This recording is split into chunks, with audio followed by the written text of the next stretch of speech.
മഹാത്മാഗാന്ധി ഒരു പ്രാവശ്യം തിരുവനന്തപുരത്ത് വന്നപ്പോൾ പറഞ്ഞതാണ്, എവർഗ്രീൻ സിറ്റിയാണ്, നിത്യഹരിത നഗരമാണ് തിരുവനന്തപുരം. അതിൻ്റെ ഒരു സമാധാനവും ശാന്തിയും ഒക്കെ നമ്മുടെ രാജവീതി തന്നെയുണ്ട്. രാജപാത എന്നറിയപ്പെടുന്ന കവടിയാറിലുള്ള രാജപാതയുണ്ട്. വലിയ മരങ്ങളും ധാരാളമുണ്ട്. അയ്യങ്കാളിയുടെ പ്രതിമയും രാജകൊട്ടാരവും കവടിയാർ കൊട്ടാരവും രാജ്ഭവനും ഒക്കെ ഉള്ള പ്രദേശം. പിന്നെ അനന്തപത്മനാഭൻ്റെ ക്ഷേത്രമുള്ള സ്ഥലം, ആറ്റുകാൽ ക്ഷേത്രം. ഇങ്ങനെ വളരെ സമാധാനവും മനോഹരമായ ഒരു നഗരമാണ്. വൻകിട ഇപ്പോൾ എറണാകുളം, കൊച്ചി അല്ലെങ്കിൽ കോഴിക്കോട് പോലെ വളരെ വൻകിട പദ്ധതികളൊന്നും വൻകിടമായ കെട്ടിടങ്ങളൊന്നും വന്നില്ല. അതേസമയം ടെക്നോ പാർക്കിൻ്റെ ഭാഗമായി കഴക്കൂട്ടം ഭാഗത്തും ഇൻഫോ പാർക്ക്, അവിടെ ഒരു വലിയ സിറ്റിയായ ഒരു വളരെ വലിയ വിദേശ രാജ്യങ്ങളിൽ പോകുന്ന മോഡലുള്ള വലിയ കെട്ടിടങ്ങൾ വന്നിട്ടുണ്ട്. എന്തായാലും തിരുവനന്തപുരത്തിൻ്റെ മൊത്തം മുഖച്ഛായയും യാത്രാക്ലേശവും എല്ലാം പരിഹരിക്കുന്ന രീതിയിൽ നിരവധി വർഷങ്ങളായി പറഞ്ഞു കേട്ട ഒരു പദ്ധതിക്ക് പച്ചക്കൊടി കാണിച്ചിരിക്കുകയാണ്. തിരുവനന്തപുരം മെട്രോ റെയിൽ വരുമോ, ഇന്ന് വരും, നാളെ വരും എന്നൊക്കെ പറഞ്ഞ് വലിയ ബഹളമുണ്ടാക്കിയെങ്കിലും വിഴിഞ്ഞ പോർട്ട് വന്നതിന് ശേഷം തിരുവനന്തപുരം മെട്രോ റെയിൽ വരുന്നു എന്നുള്ളത് ഒരു വലിയ ശുഭസൂചകമാണ്. തിരുവനന്തപുരത്തെ യാത്രാക്ലേശവും പിന്നെ മാത്രമല്ല ആളുകൾക്ക് മെട്രോയിൽ കയറാൻ ഒരു കൗതുകം ഉണ്ടായിരിക്കും. അതൊരു ടൂറിസം കൂടെയാണ്. ആളുകൾക്ക് വലിയ കൗതുകമായിരിക്കും തിരുവനന്തപുരത്ത് വന്നാൽ മെട്രോയിൽ ഒന്ന് യാത്ര ചെയ്യണം. കാരണം കൊച്ചിയിൽ പോകുമ്പോൾ ആളുകൾ ഇതുപോലെ മെട്രോയിൽ യാത്ര ചെയ്യണമെന്ന് തോന്നാറുണ്ട്. അത് തിരുവനന്തപുരം മെട്രോയുടെ ആദ്യഘട്ടത്തിൻ്റെ ആദ്യ അലൈൻമെൻറ്റിനുള്ള ഫസ്റ്റ് ഫേസിൻ്റെ ആദ്യ അലൈൻമെൻറ്റുള്ള പച്ചക്കൊടി മുഖ്യമന്ത്രി കാണിച്ചിരിക്കുകയാണ്. ആ ഫയലിൽ ഒപ്പുവെച്ചെന്നറിയുന്നു. 31 കിലോമീറ്റർ ദൂരമാണുള്ളത്. ഏകദേശം 27ഓളം സ്റ്റേഷനുകൾ ഉണ്ട് എന്നാണ് അറിയുന്നത്. പാപ്പനംകോട് നിന്ന് ആരംഭിച്ച്, നമുക്കറിയാം പാപ്പനംകോട് നിന്ന് ഇങ്ങോട്ട് വരുമ്പോൾ പിന്നെ കരമന, കിള്ളിപ്പാലം, തമ്പാനൂർ, പിന്നെ ഇങ്ങനെ വന്നിട്ട് നേരെ സ്റ്റാച്യു വന്ന് പാളയം, പട്ടം, കേശവാസര, ഉള്ളൂർ, ശ്രീകാര്യം, കഴക്കൂട്ടം, ടെക്നോ പാർക്ക് വഴി ഇങ്ങനെ പോകുന്ന ഒരു രീതി. പിന്നെ അവിടെ നിന്ന് തിരിച്ച് ഈഞ്ചക്കൽ വരെ എത്തുന്ന വലിയ ഒരു സർക്കിൾ, പിന്നെ 31 കിലോമീറ്റർ ദൂരത്തിൽ വരുന്ന 27 സ്റ്റേഷനുകളിലുള്ള വലിയ സർക്കിളാണ് വന്നിരിക്കുന്നത്. അതിനകത്ത് ടെക്നോ പാർക്കിലും അതുപോലെ പിന്നെ കഴക്കൂട്ടത്തും ടെക്നോ പാർക്കിലും ശ്രീകാര്യത്തും അവിടെ പ്രത്യേക സംവിധാനങ്ങളുണ്ടായിരിക്കും. അതുപോലെ തന്നെ സെക്രട്ടേറിയറ്റിൽ വരുന്നത് ഇതിനകത്ത് ബന്ധിപ്പിക്കാൻ കഴിയും. അപ്പോൾ ഇതിനകത്തുള്ള വളരെ പ്രധാനപ്പെട്ട മറ്റൊരു കാര്യം, റോഡ് വീതി കുറവുള്ള സ്ഥലങ്ങളിൽ തീർച്ചയായിട്ടും റോഡിൻ്റെ ആവശ്യം വേണ്ടി വരും. അതേസമയം റോഡ് ഉള്ള സ്ഥലങ്ങളിൽ, അത്യാവശ്യം വീതിയുള്ള സ്ഥലങ്ങളിൽ പിന്നെ ഒരുപാട് റോഡിൻ്റെ വീതി കൂട്ടേണ്ട കാര്യം വരുന്നില്ല. പിന്നെ അതുപോലെ മേൽപ്പാലങ്ങൾ, പിന്നെ ശ്രീകാര്യത്തും പട്ടത്തുമൊക്കെ മേൽപ്പാലങ്ങൾ വരുന്നുണ്ട്. അപ്പോൾ മേൽപ്പാലവും ഇതിന് വലിയൊരു അനുഗ്രഹമായിരിക്കും. അങ്ങനെ തിരുവനന്തപുരം നഗരത്തിൻ്റെ വളരെ ഗൗരവമായ രീതിയിലുള്ള ഒരു വളർച്ചയ്ക്ക് വേണ്ടിയിട്ടുള്ള മെട്രോ റെയിൽ വരികയാണ്. പ്രത്യേകിച്ച് വിഴിഞ്ഞം പോർട്ട് വന്ന സാഹചര്യത്തിൽ വലിയ കണക്ടിവിറ്റി ഉണ്ട്. അപ്പോൾ തിരുവനന്തപുരത്തിൻ്റെ കണക്ടിവിറ്റി എന്ന് പറയുന്നത് എയർപോർട്ട് തിരുവനന്തപുരത്താണ്, വിഴിഞ്ഞം പോർട്ട് തിരുവനന്തപുരത്തിൻ്റെ സബ്മെർജിങ് ഏരിയ അല്ലെങ്കിൽ സബ്മെർജിൽ വളരെ അടുത്ത് കിടക്കുന്ന സ്ഥലത്തുള്ളതാണ്. അപ്പോൾ വിഴിഞ്ഞം, തിരുവനന്തപുരം എയർപോർട്ട്, പിന്നെ Thampanoor railway station, Thampanoor bus stand, ഇതെല്ലാം വളരെ വലിയ കണക്ടിവിറ്റി ആയിട്ട് വരും. അപ്പോൾ ഇതെല്ലാം കൂടി വന്നുകൊണ്ട് തീർച്ചയായിട്ടും മെട്രോ റെയിൽ തിരുവനന്തപുരത്ത് വരികയാണെങ്കിൽ തിരുവനന്തപുരത്തുകാരുടെ യാത്രാക്ലേശവും യാത്രാ കൗതുകവും, അത് വളരെ പ്രധാനമാണ്. യാത്രയ്ക്ക് ഒരു കൗതുകമുണ്ട്. യാത്രാ കൗതുകവും വർദ്ധിക്കും. അതുപോലെ തന്നെ വളരെ മനോഹരമായ രീതിയിൽ ടൂറിസം പോയിന്റ് ഓഫ് വ്യൂ നോക്കിയാൽ വലിയ സാധ്യതയാണുള്ളത്. അപ്പോൾ പല ആംഗിളാണ്. ഒന്ന് ട്രാൻസ്പോർട്ടിന് വ്യത്യാസമുണ്ടാകും, ടൂറിസത്തിന് വ്യത്യാസമുണ്ടാകും. കൊച്ചി മെട്രോ റെയിൽ കോർപ്പറേഷനെയാണ് ഇത് ഏൽപ്പിച്ചിരിക്കുന്നത്. അപ്പോൾ അതുകൊണ്ട് തന്നെ വളരെ വേഗത്തിൽ ഇതിൻ്റെ വർക്കും നടക്കുവാൻ സാധ്യതയുണ്ട്. എന്തായാലും വരുന്ന വർഷങ്ങളിൽ പിന്നെ തിരുവനന്തപുരം മെട്രോ പൂർത്തിയാവുകയും അത് പിന്നെ ഒരു ഘട്ടം തുറന്നു കഴിഞ്ഞ് 31 കിലോമീറ്റർ കഴിഞ്ഞാൽ പിന്നെ അത് നീട്ടുന്നതിനെ കുറിച്ചുള്ള ചർച്ചകൾ നടക്കും.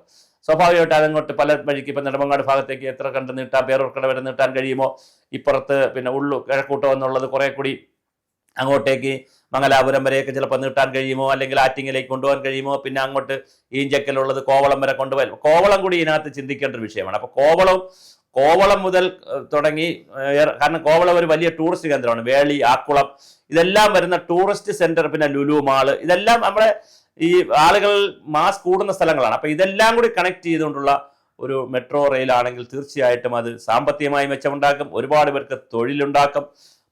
മെട്രോ പലപ്പോഴും പരിസ്ഥിതി സൗഹൃദമാണ്. ഒരുപാട് ഈ പറഞ്ഞതുപോലെ ഒരുപാട് എന്ത് ചെയ്യേണ്ട കാര്യമില്ല, ഒരുപാട് സ്ഥലമെടുപ്പും മറ്റു കാര്യങ്ങളും ഒരുപാട് ആവശ്യമുള്ള ഒരു പദ്ധതിയല്ല.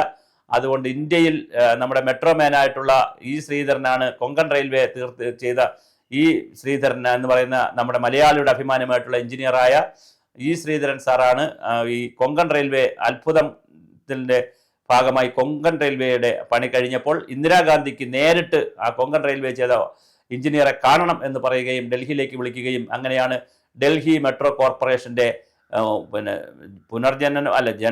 ജനനവും അങ്ങനെയാണ്.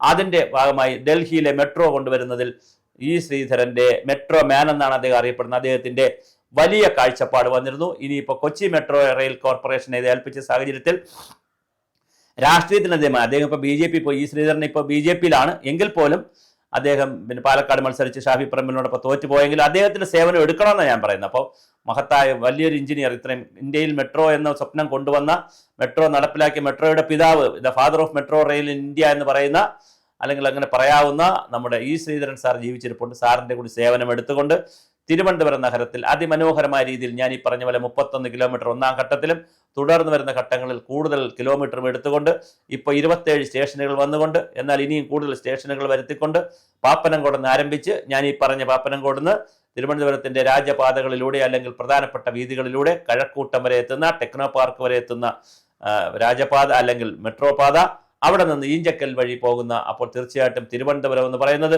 വലിയൊരു ടൂറിസ്റ്റ് ഹബ്ബായി, ടൂറിസ്റ്റ് സൈക്കിളായി അല്ലെങ്കിൽ ടൂറിസ്റ്റ് സർക്കിളായി, ടൂറിസത്തിന്റെ ഒരു സർക്കിളായി മാറും.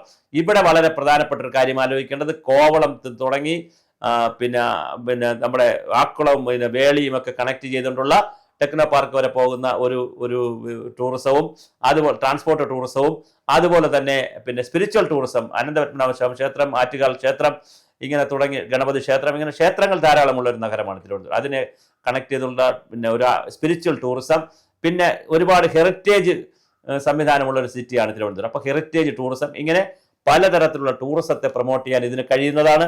വിഴിഞ്ഞവുമായി ബന്ധപ്പെടുത്തിയുള്ള ബന്ധമുള്ളത് കൊണ്ട് തന്നെ വിഴിഞ്ഞം പോർട്ടിന്റെ ഒരു വികസനം വരുന്നതോടുകൂടി വലിയൊരു സിറ്റിയായി അല്ലെങ്കിൽ വലിയൊരു നഗരമായി തിരുവനന്തപുരത്തിന് വളരാനുള്ള എല്ലാ സാധ്യതയും നൽകുന്ന ഒന്നായി മെട്രോ റെയിൽ മാറട്ടെ. ജനങ്ങളുടെ ദുരിതം കുറച്ചുകൊണ്ടുള്ള, ഒരുപാട് ദുരിതങ്ങൾ വരുത്തി ഇതിന്റെ നിർമ്മാണ പ്രവർത്തനങ്ങൾക്ക് വല്ലാതെ ഡിലേ വരുത്തി പിന്നെ ആളുകൾക്ക് എല്ലാം ബുദ്ധിമുട്ടുണ്ടാക്കുന്ന രീതിയിലേക്ക് പോകാതെ വളരെ സമയബന്ധിതമായി ഈ പ്രോജക്റ്റ് നടപ്പിലാക്കുമെന്ന് തന്നെ നമുക്ക് പ്രതീക്ഷിക്കാം. കൊച്ചി മെട്രോ റെയിൽ കോർപ്പറേഷനാണ് ഇത് എടുത്തിരിക്കുന്നത്. അതുകൊണ്ട് തന്നെ അത് അനുഭവ സമ്പത്തുള്ളവരാണ് അവർ. കൊച്ചിയിൽ ഇത് കൊച്ചിയിൽ കാര്യങ്ങൾ ഡൽഹി മെട്രോ കോർപ്പറേഷൻകാരുടെ സഹായത്താൽ കാര്യങ്ങൾ ചെയ്തവരാണ്. അപ്പോൾ തീർച്ചയായിട്ടും നമുക്ക് തിരുവനന്തപുരത്തുകാർക്ക് അഭിമാനിക്കാം. തിരുവനന്തപുരം മെട്രോ റെയിൽ ലിമിറ്റഡ് വരുന്നു. കെ റെയിൽ വരുമെന്ന് നമ്മൾ പറഞ്ഞെങ്കിലും കെ റെയിൽ വന്നില്ല. അത് പല കാരണങ്ങളാൽ വന്നില്ല. ശരിക്കും പറഞ്ഞാൽ കെ റെയിൽ പോലുള്ള പദ്ധതികൾ, ഇപ്പൊ കെ റെയിൽ വരണോ വേണ്ടേ എന്നുള്ളതിനെ സംബന്ധിച്ച് രണ്ടഭിപ്രായമുണ്ട്.